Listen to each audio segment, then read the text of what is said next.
Guys நாங்கள் bus வந்துருச்சு. நாங்கள் பஸ்ஸில் வந்து இங்கே கேரளா போகிறோம். எல்லாம் கேரளாக்கு ஒரு ட்ரிப்புக்கு ஹாய் போடுங்க. பாய் பாய். கேரளா போயிட்டு அங்கே போய் கால் பண்ணுறோம். இந்த எபிசோடு நான் மறக்காமல் ஷார்ட்ஸில் ஆட் பண்ணுறேன், பார்த்துக்கோங்க. பாப்பா காய்ஸ், நம்ம கேரளா போய் பார்த்தலாம். எல்லாம் மீ பாய் கேமிங் பஸ்ஸு போகுது காய்ஸ், பார்த்துக்கோங்க. நாங்கள் பொள்ளாச்சியிலேருந்து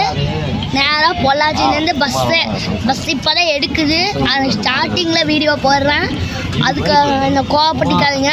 முன்னால் வீடியோவெல்லாம் ஸ்கிப்பாக இருக்கும். ஆனால் இந்த வீடியோவுக்கு ஒரு லைக்கு ஷேரு சப்ஸ்கிரைப் வந்துச்சுன்னா கேரளா போயிட்டு அவங்க கேரளாவிலேருந்து எங்கள் ஊரில் எவ்வளோ நல்ல சூப்பராக இருக்குதுன்னு காமிக்கிறேன். இதை போகிறோம். சூப்பராக இருக்குது காய்ஸ். நம்ம பொள்ளாச்சியில் எவ்வளோ டைம் வந்திருக்கோம்.